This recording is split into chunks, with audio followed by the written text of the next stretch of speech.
Javier Aguirre tiene 67 años, dirigió a la selección mexicana en 3 mundiales distintos a lo largo de casi 3 décadas de carrera, y esta noche, después de la eliminación de México en el mundial que organiza su propio país, se paró frente a las cámaras y dijo algo que ya tiene a media afición mexicana con el corazón apachurrado. No fue un pretexto, no fue una excusa fácil, fue algo mucho más profundo. Y tiene que ver directamente con la persona que se sentará en su lugar rumbo al próximo mundial.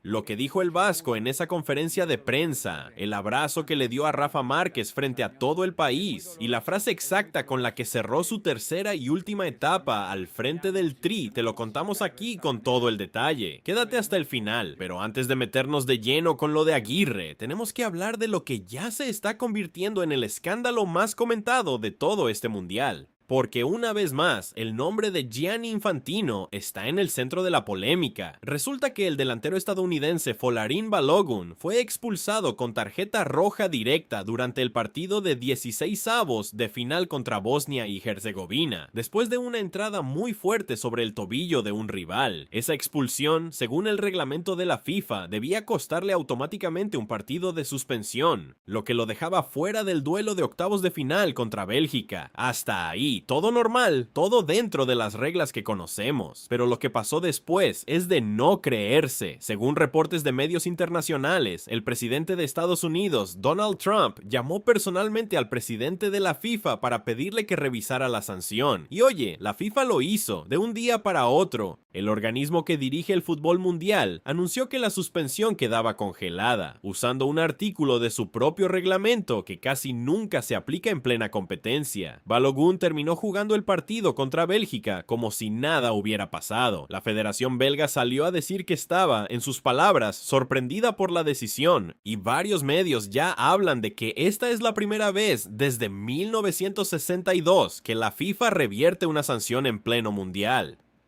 Y aquí es donde la afición mexicana, que ya venía desconfiando de esta sede compartida entre Estados Unidos, Canadá y México, vuelve a preguntarse lo mismo de siempre. ¿De verdad esto es un torneo limpio? ¿O el negocio y el poder político ya se comieron por completo al deporte?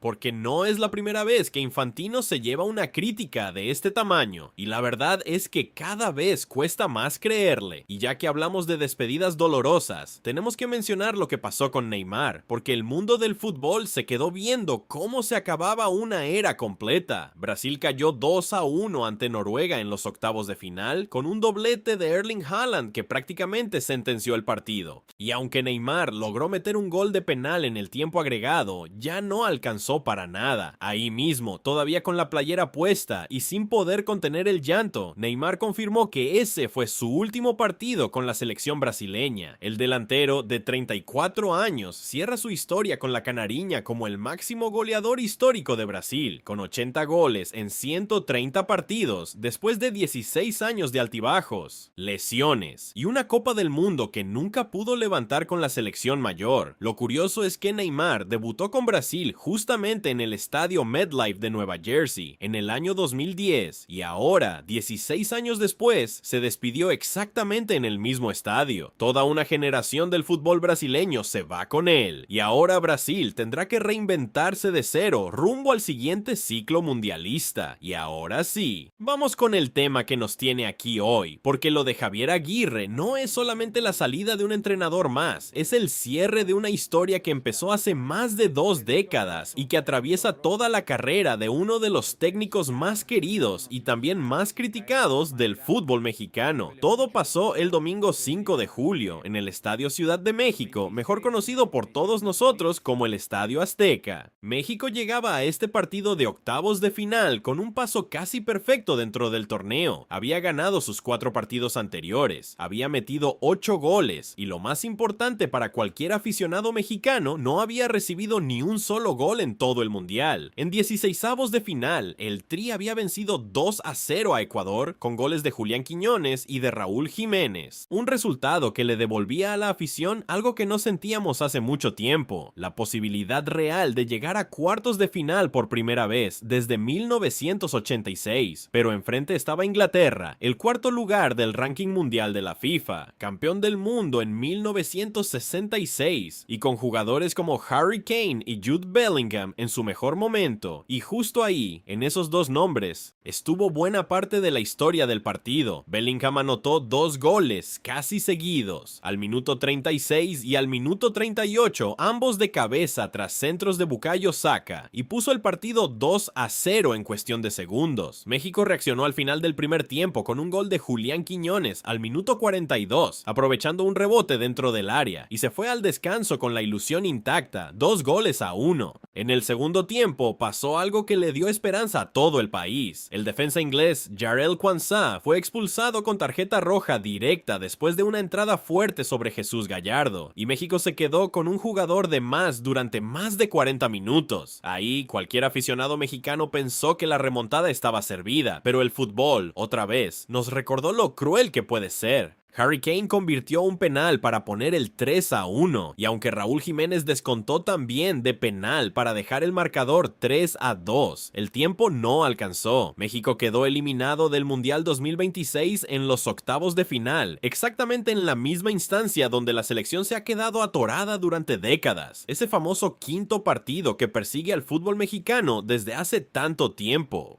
Fue justo después de ese silbatazo final cuando Javier Aguirre, visiblemente afectado, caminó hasta la zona de conferencias y ofreció lo que todos ya sabíamos que sería su despedida, aunque nadie esperaba que doliera tanto escucharla. El vasco, con la voz quebrada, aseguró que si había un responsable de la derrota, ese era él y no sus jugadores. Habló de las grandes ligas, de que ante selecciones como Inglaterra no te puedes equivocar porque los errores se pagan carísimo, y remató con una frase que ya está circulando en redes de un lado a otro de México. El sueño termina aquí, la vida continúa. Pero lo que realmente conmovió a la gente no fueron solamente las palabras hacia afuera, sino lo que pasó puertas adentro, en el vestidor. Ahí, Aguirre le dio un abrazo largo y sentido a Rafael Márquez, su asistente técnico durante todo este proceso, y le entregó de manera simbólica la estafeta de la selección mexicana rumbo al Mundial de 2030. Aguirre explicó que llegaron en un momento muy difícil, cuando México ni siquiera estaba entre los primeros lugares del ranking mundial, y que ahora se van dejando una base sólida, jugadores jóvenes y una selección que hoy se ubica, según sus propias palabras, entre las mejores 9 o 10 del planeta. Habló de Rafa con un cariño que se notaba genuino, dijo que confía plenamente en que los próximos 4 años del Kaiser al frente del Tri van a ser mejores que los suyos, y que la afición puede estar tranquila porque hay talento de sobra para seguir creciendo. Esta salida no fue una sorpresa técnica, porque desde que Aguirre regresó al banquillo de México en el verano de 2024 para iniciar su tercera etapa al frente del Tri, ya se sabía que su contrato terminaba junto con la participación de México en este mundial, sin importar el resultado. Lo que sí sorprendió y lo que le llegó al corazón a tanta gente fue la manera en la que decidió despedirse, sin excusas, sin culpar a nadie más que a sí mismo, y empujando públicamente a su sucesor frente a todo el país. Para entender el peso de este momento, hay que voltear a ver la carrera completa del Vasco Aguirre, porque no es cualquier entrenador. Estamos hablando de 30 años en los banquillos, comenzando en 1996 con el Atlante, y pasando después por equipos como Pachuca, Osasuna, Atlético de Madrid, Zaragoza, Espanyol, la selección de Japón, la selección de Egipto, el Al-Wahda de los Emiratos Árabes, el Leganés, el Monterrey y el Mallorca. Con México dirigió en 3 ocasiones distintas,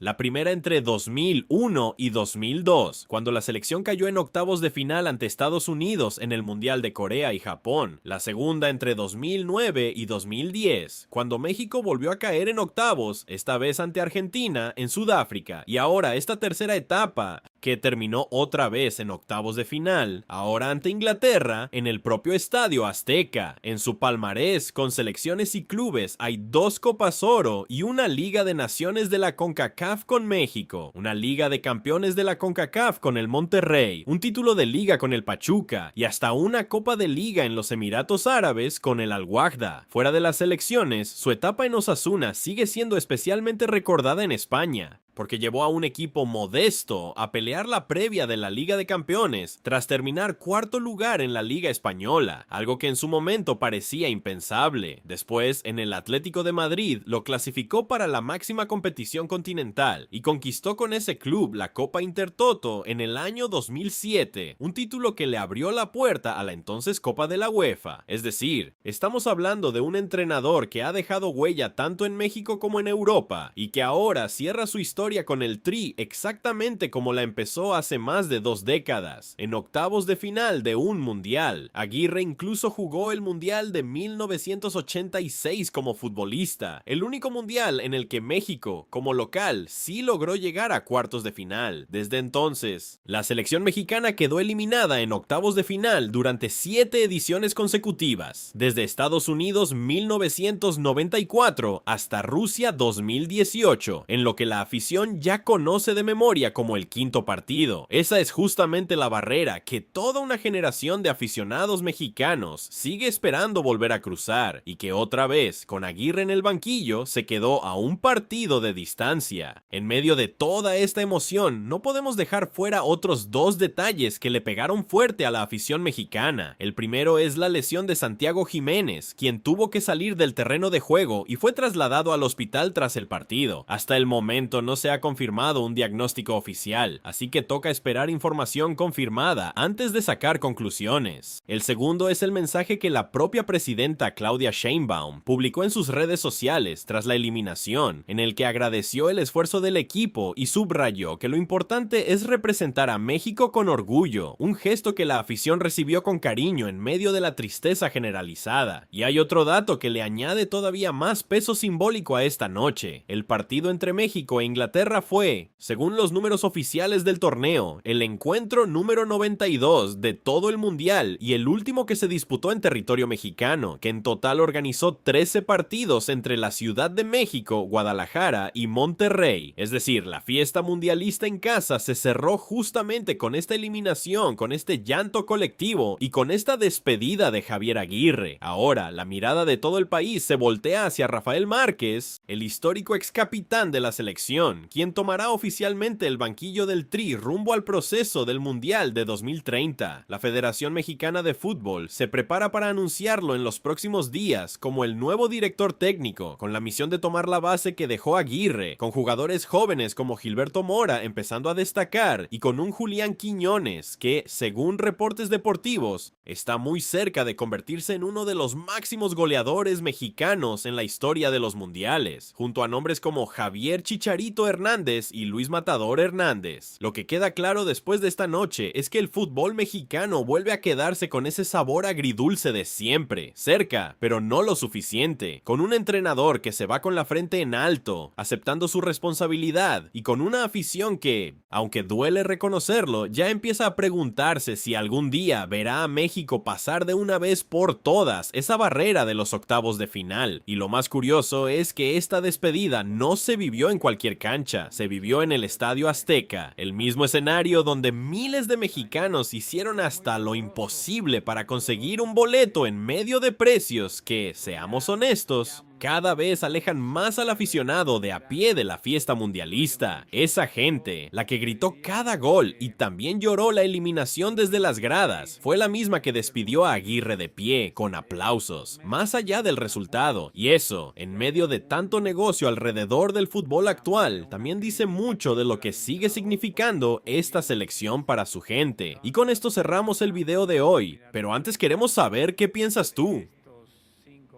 ¿Crees que Javier Aguirre se despidió como se lo merecía después de todo lo que le dio a la selección mexicana? ¿O crees que este proceso pudo haber dado más? ¿Qué esperas del arranque de Rafael Márquez como nuevo director técnico rumbo al próximo mundial? Y ya para cerrar, la pregunta que no puede faltar en este canal: ¿quién es para ti el favorito real para ganar esta Copa del Mundo? Déjanoslo en los comentarios, que aquí siempre leemos todo.